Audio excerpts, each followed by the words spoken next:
Perkenalkan, nama saya Mutiara Zarani Syahda, program studi manajemen. Pada video kali ini saya ingin menjelaskan tentang metode perpetual LIFO untuk memenuhi tugas mata kuliah pengantar akuntansi. Metode perpetual adalah perusahaan mencatat semua pembelian dan penjualan barang dagangan langsung dalam akun persediaan yang terjadi. Metode perpetual mencatat terus setiap hari perubahan dalam akun persediaan. Metode LIFO adalah singkatan dari last in first out. Makna dari istilah tersebut adalah yang pertama masuk, terakhir keluar pertama, atau yang disebut produk atau persediaan yang masuk terakhir akan dijual pertama. Kemudian metode perpetual LIFO. Metode perpetual LIFO adalah metode yang digunakan sistem persediaan barang dagangan yang dimana biaya unit yang terjual merupakan biaya dari pembelian yang terakhir. Pada materi metode perpetual LIFO itu tidak bisa hanya dijelaskan dengan materi saja, tetapi harus dijelaskan dengan contoh dan pembahasannya. Berikut contoh dan pembahasannya. Ketahui persediaan pembelian dan penjualan pada tahun 2020. Ditanya, tentukan nilai persediaan menggunakan metode perpetual LIFO dan tentukan laba kotor harga pokok penjualannya. Pada tanggal 2 Januari, persediaan awalnya itu 200 unit dengan harga 9.000. Jadi ditaruh di sini. Pada tanggal 10 Maret melakukan pembelian 300 unit dan dengan harga 10.000. Jadi ditaruh di sini. Kemudian persediaannya itu 200 unit dengan harga 9.000 dan juga 300 pembeliannya 300 dengan harga 10.000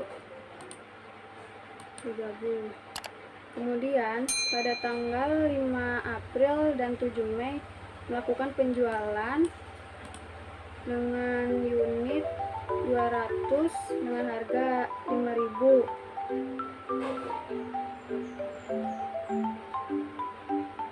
Jadi karena harganya itu sama, itu bisa disatukan, jadinya ditulis 200 unit dan 300 unitnya ini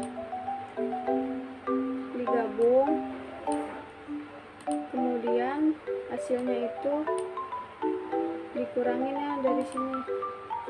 Ini kan 300 unit jumlah keduanya, kemudian dikurang dengan ini, jadi hasilnya 0. Jadi yang ditulis hanya 200 unit dan 9.000 harganya, dan juga total harganya 1.800 juta, 1.800.000.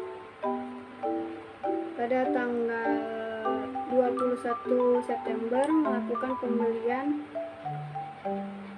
400 unit dan harganya 11.000.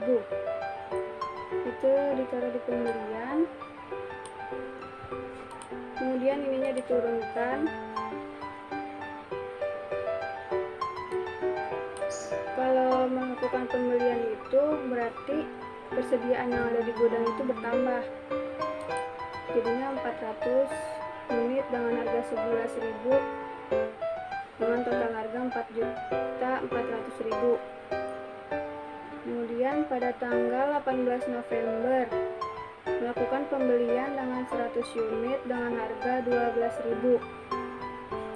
Pada tanggal 18 November itu 100 unit dan 12.000, jadi yang sebelumnya diturunin ke bawah dan ditulis 100 unit dan 12.000, dan juga total harganya menjadi 1.200.000. Kemudian tanggal 20 November melakukan penjualan dengan 200 unit, harganya 17.000. Jadi melakukan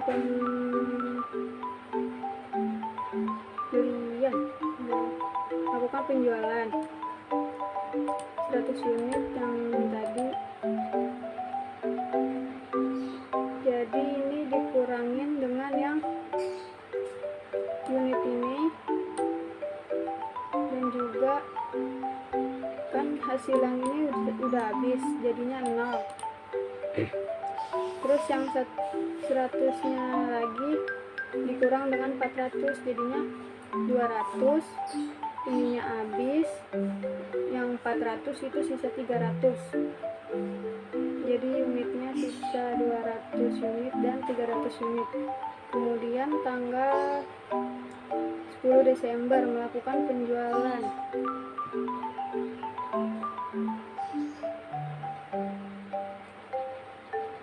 Dengan 200 unit dan harganya 18.000, jadinya ditaruh di penjualan.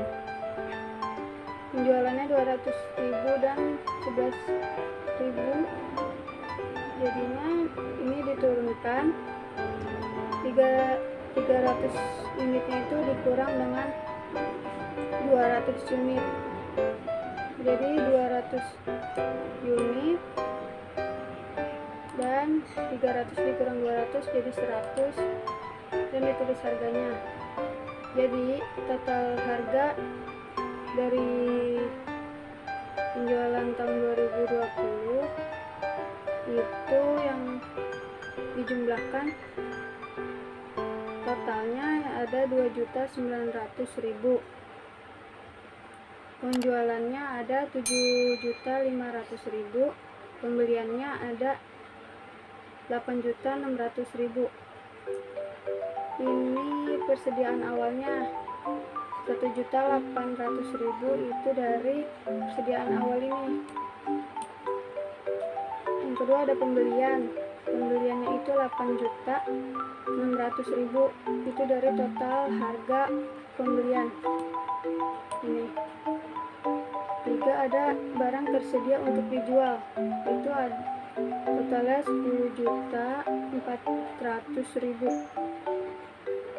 itu udah total dari ini ditambah ini sama dengan 10 juta, ini ditambah ini totalnya jadi 10.400.000. Persediaan akhirnya itu 2.900.000 dari sini, itu dikurang ini ketiga ini ditambah kemudian dikurang ini, hasilnya 7.500.000, jadi harga pokok penjualannya adalah 7.500.000. Kemudian mencari laba kotor. Dari penjualannya itu 11.500.000, dari total yang dihitung ini totalnya itu ada 11.500.000. Kemudian harga pokok penjualannya itu ada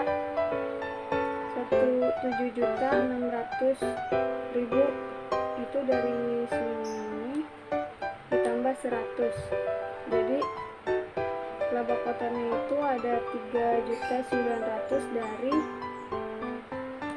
penjualan dikurang harga pokok, jadi laba kotornya itu ada 3.900.000.